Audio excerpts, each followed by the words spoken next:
76 নম্বর বিধানসভার বিধায়ক আব্দুর রাজ্জাকের নেতৃত্বে সাংসদ আবু তাহের খানের বিজয় সংবর্ধনা অনুষ্ঠান অনুষ্ঠিত হয়ে গেল সাহেবনগর পঞ্চায়েত প্রাঙ্গণে।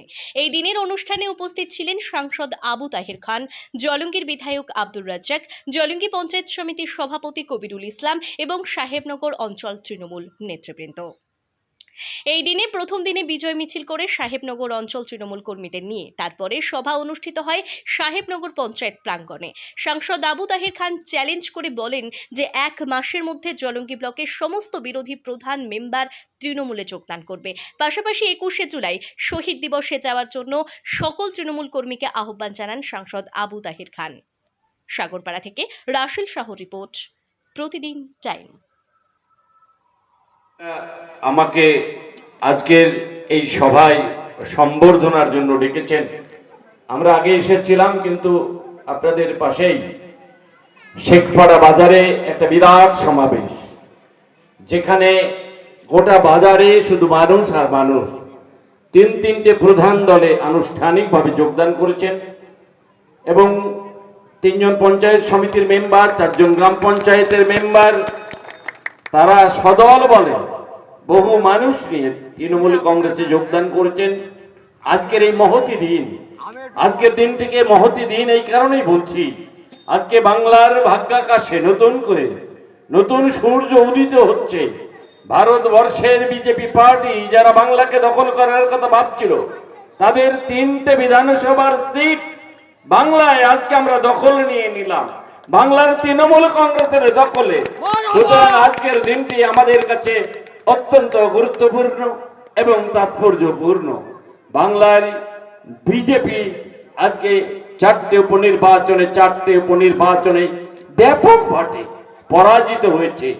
আর বাংলার সিপিএম, বাংলার কংগ্রেসের তো কথাই নেই, তারা বাংলায় এখনো শূন্যই আছে। বাংলায় নীল কাটাতে আজও তারা পারেনি। এই সাহেবনগরে বাংলানি করছে। সাহেবনগরে যারা এখনো জোটের সঙ্গে আছে, তাদেরকে বলবো বাংলার তাদের শুভবুদ্ধির উদয়, তারা রাজ্জাক সাহেবের হাত ধরে তৃণমূল কংগ্রেসে যোগদান করুন।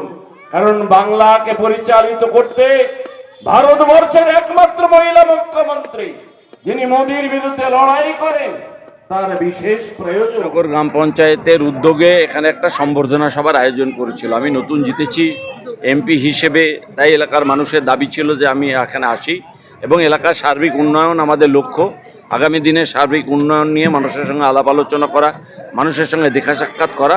পাশাপাশি আগামী 21শে জুলাই আমাদের নেত্রী মমতা বন্দ্যোপাধ্যায় ডাক দিয়েছেন ধর্মতলা চলো। প্রতি বছরের ন্যায় এবছরও মুর্শিদাবাদ জেলা থেকে যাতে অধিক সংখ্যক মানুষ আসতে পারে, সেই জন্য আমরা প্রত্যেকটা ব্লকে ব্লকে, পঞ্চায়েতে পথসভা করছি, সভা করছি, দেওয়াল লিখন করছি।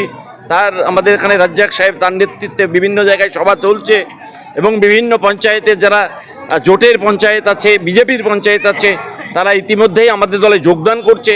আজকেও 3টে পঞ্চায়েত আমাদের দলে যোগদান করেছে। রানীনগরে, শেখপাড়া বাজারে পঞ্চায়েত সমিতির 2 জন সদস্য এবং গ্রাম পঞ্চায়েতের 5 জন সদস্য, তারা আনুষ্ঠানিকভাবে জোট ছেড়ে আমাদের তৃণমূল কংগ্রেসে যোগদান করেছে। তাদের সকলের আমাদের উদ্দেশ্য একটাই, মমতা বন্দ্যোপাধ্যায়ের হাতকে শক্তিশালী করা এবং বাংলার যে অশুভ শক্তি বিজেপি আছে তাকে ধ্বংস করা। এবং আমরা সেই উদ্দেশ্য নিয়েই আমরা এগিয়ে চলেছি।